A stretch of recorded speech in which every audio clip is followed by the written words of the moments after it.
পরীক্ষার খাতা কেড়ে নেওয়া এক শিক্ষককে থাপ্পড় মেরেছে এক ছাত্র। চুয়াডাঙ্গা ভিক্টোরিয়া জুবিলি সরকারি উচ্চ বিদ্যালয়ের পরীক্ষার হলে ঘটনাটি ঘটে। রোববার রাতে সামাজিক যোগাযোগ মাধ্যম ফেসবুকে এর সিসিটিভির ফুটেজ ছড়িয়ে পড়লে তোলপাড় শুরু হয়। এদিকে ঘটনা তদন্তে 4 সদস্য বিশিষ্ট কমিটি গঠন করেছে জেলা প্রশাসক। কমিটির প্রধান করা হয়েছে অতিরিক্ত জেলা প্রশাসক শারমিন আক্তারকে। 3 কার্যদিবসের মধ্যে কমিটিকে প্রতিবেদন দিতে বলা হয়েছে। জানা যায় ওই স্কুলে এসএসসির নির্বাচনী পরীক্ষা চলছিল। রোববার সকাল 10টায় বাণিজ্য বিভাগের হিসাব বিজ্ঞান পরীক্ষা শুরু হয়। পরীক্ষার হলের দায়িত্বে ছিলেন দিবা শিফটের বাংলা সহকারী শিক্ষক হাফিজুর রহমান। পরীক্ষা শুরুর 1 ঘন্টা 11 মিনিটের সময় শিক্ষার্থী সাইফুল আমিন শীর্ষ অন্যদের কাছ থেকে দেখে লিখছিল। প্রথমে তাকে নির্ধারিত আসন থেকে সরিয়ে সামনের একটি বেঞ্চে বসানো হয়। আবারও পেছনে ঘুরে অন্যের খাতা দেখে লিখছিল সে। এক পর্যায়ে পেছনের বেঞ্চে 2 হাত দিয়ে বসেছিল সাইফুল। এই বিষয়টি দায়িত্বরত শিক্ষকের নজরে এলে তিনি ছাত্রের খাতা কেড়ে নিয়ে যান। এ নিয়ে ছাত্র শিক্ষকের মধ্যে কথা কাটাকাটি হয়। এ সময় ধাক্কা দিয়ে ছাত্রকে বেঞ্চে বসতে বলেন শিক্ষক। কয়েক মিনিট তার নির্ধারিত আসনে বসে থাকে।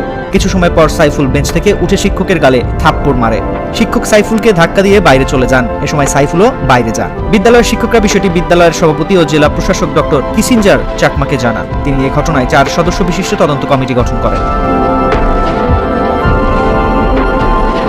কমিটির অন্য সদস্যরা হলেন সদর সার্কেলের অতিরিক্ত পুলিশ সুপার আনিসুজ্জামান লালন, জেলা শিক্ষা কর্মকর্তা আতাউর রহমান ও ভিক্টোরিয়া জুবিলি সরকারি উচ্চ বিদ্যালয়ের প্রধান শিক্ষক শেখ সোফিয়া রহমান। 3 কার্যদিবসের মধ্যে তদন্ত প্রতিবেদন জমা দেওয়ার কথা রয়েছে।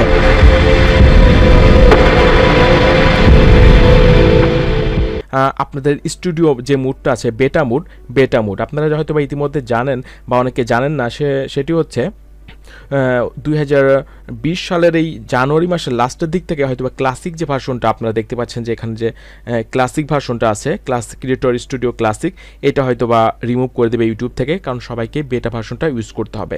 সো আমি আপনাদের দেখাই দিই যে ইউটিউবে লাইভ করতে হলে কিছু রিকোয়ারমেন্ট আছে।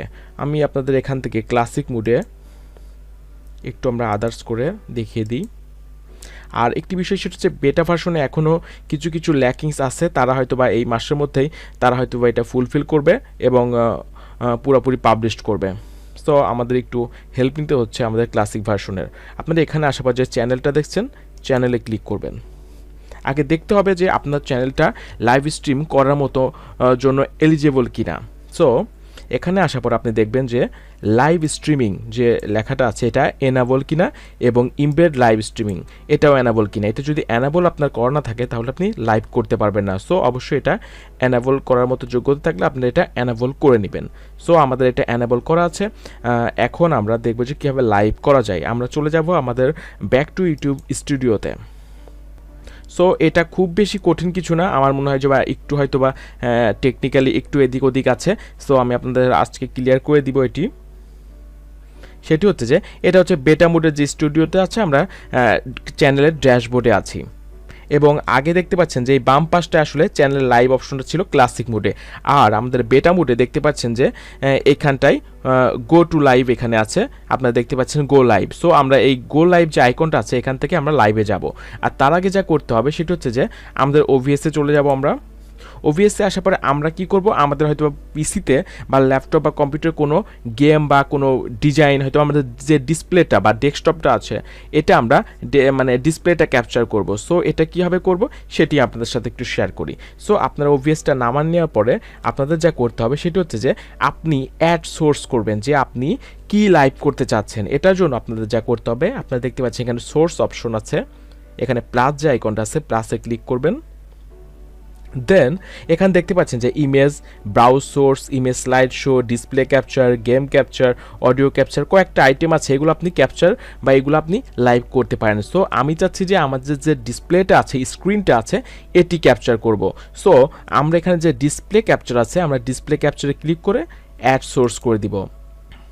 দেন এটা একটা নাম দিতে পারেন, আমি আপাতত ডিসপ্লে ক্যাপচারই রাখছি, আপনাদের যে টপিক সেই অনুযায়ী আপনারা নাম করে নিতে পারেন। সো অ্যাড সোর্স করার পর দেখতে পাচ্ছেন যে আমাদের এখানে ডিসপ্লের যে সাইজটা আছে, রেজুলেশনটা দেখাচ্ছে 1920x1080। সো এটা স্ট্যান্ডার্ড, আমরা এটাই রাখি, ওকে করে দিলাম। দেন এখানে অটোমেটিক চলে আসছে স্ক্রিনটা। আমরা চাচ্ছি যে আমাদের একটু সুবিধার জন্য আমরা একটু যাতে বুঝতে পারি, আমরা একটু রিসাইজ করে নিই এটা। সো আমাদের যে স্ক্রিনটা আছে, কালো যে অংশটুকু দেখছেন এইটুকু স্ক্রিন, এইটুকু আসলে আপনার ক্যাপচার হবে। সো আপনি এটা কম বেশি করে যতটুকু চাচ্ছেন এটি আপনি করতে পারবেন। সো আমাদের এটা দেখতে পাচ্ছেন যে আমরা এটা